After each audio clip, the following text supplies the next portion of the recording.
Keluaran pasal 21 tentang hak budak Ibrani. Inilah peraturan-peraturan yang harus kau bawa ke depan mereka. Apabila engkau membeli seorang budak Ibrani, maka haruslah ia bekerja padamu 6 tahun lamanya. Tetapi pada tahun yang ke-7, ia diizinkan keluar sebagai orang merdeka dengan tidak membayar tebusan apa-apa.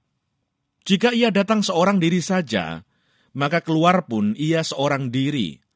Jika ia mempunyai istri, maka istrinya itu diizinkan keluar bersama-sama dengan dia. Jika tuannya memberikan kepadanya seorang istri dan perempuan itu melahirkan anak-anak lelaki atau perempuan, maka perempuan itu dengan anak-anaknya tetap menjadi kepunyaan tuannya, dan budak laki-laki itu harus keluar seorang diri.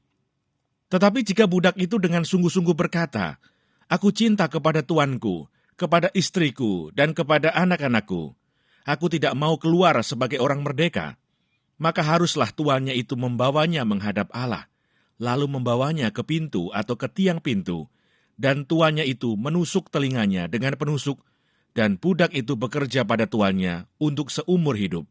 Apabila ada seorang menjual anaknya yang perempuan sebagai budak, maka perempuan itu tidak boleh keluar seperti cara budak-budak lelaki keluar. Jika perempuan itu tidak disukai tuannya yang telah menyediakannya bagi dirinya sendiri, maka haruslah tuannya itu mengizinkan ia ditebus. Tuannya itu tidak berhak untuk menjualnya kepada bangsa asing, karena ia memungkiri janjinya kepada perempuan itu. Jika tuannya itu menyediakannya bagi anaknya laki-laki, maka haruslah tuannya itu memperlakukannya seperti anak-anak perempuan berhak diperlakukan. Jika tuannya itu mengambil perempuan lain, ia tidak boleh mengurangi makanan perempuan itu, pakaiannya, dan persetubuhan dengan dia.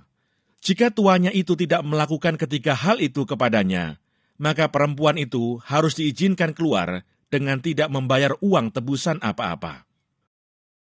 Peraturan tentang jaminan nyawa sesama manusia.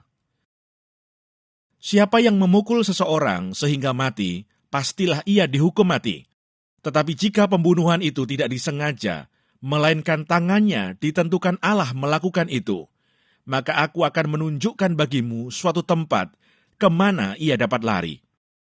Tetapi apabila seseorang berlaku angkara terhadap sesamanya, hingga ia membunuhnya dengan tipu daya, maka engkau harus mengambil orang itu dari mezbahku, supaya ia mati dibunuh. Siapa yang memukul ayahnya atau ibunya, pastilah ia dihukum mati. Siapa yang menculik seorang manusia, baik ia telah menjualnya, baik orang itu masih terdapat padanya, ia pasti dihukum mati. Siapa yang mengutuki ayahnya atau ibunya, ia pasti dihukum mati. Apabila ada orang bertengkar dan yang seorang memukul yang lain dengan batu atau dengan tinjunya, sehingga yang lain itu memang tidak mati, tetapi terpaksa berbaring di tempat tidur, maka orang yang memukul itu bebas dari hukuman. Jika yang lain itu dapat bangkit lagi dan dapat berjalan di luar dengan memakai tongkat, hanya ia harus membayar kerugian orang yang lain itu, karena terpaksa menganggur dan menanggung pengobatannya sampai sembuh. Apabila seseorang memukul budaknya laki-laki atau perempuan dengan tongkat, sehingga mati karena pukulan itu, pastilah budak itu dibalaskan. Hanya jika budak itu masih hidup sehari dua, maka janganlah dituntut belanya, sebab budak itu adalah miliknya sendiri. Apabila ada orang berkelahi, dan seorang dari mereka tertumbuk kepada seorang perempuan yang sedang mengandung, sehingga keguguran kandungan, tetapi tidak mendapat kecelakaan yang membawa maut, maka pastilah ia didenda sebanyak yang dikenakan oleh suami perempuan itu kepadanya, dan ia harus membayarnya menurut putusan hakim. Tetapi jika perempuan itu mendapat kecelakaan yang membawa maut, maka engkau harus memberikan nyawa ganti nyawa, mata ganti mata, gigi ganti gigi, tangan ganti tangan, kaki ganti kaki, lecur ganti lecur, luka ganti luka, bengkak ganti bengkak. Apabila seseorang memukul mata budaknya laki-laki atau mata budaknya perempuan dan merusakkannya, maka ia harus melepaskan budak itu sebagai orang merdeka pengganti kerusakan matanya itu. Dan jika ia menumbuk sampai tanggal gigi budaknya laki-laki atau gigi budaknya perempuan, maka ia harus melepaskan budak itu sebagai orang merdeka, pengganti kehilangan giginya itu. Apabila seekor lembu menanduk seorang laki-laki atau perempuan sehingga mati, maka pastilah lembu itu dilempari mati dengan batu dan dagingnya tidak boleh dimakan. Tetapi pemilik lembu itu bebas dari hukuman. Tetapi jika lembu itu sejak dahulu telah sering menanduk dan pemiliknya telah diperingatkan, tetapi tidak mau menjaganya, kemudian lembu itu menanduk mati seorang laki-laki atau perempuan, maka lembu itu harus dilempari mati dengan batu, tetapi pemiliknya pun harus dihukum mati.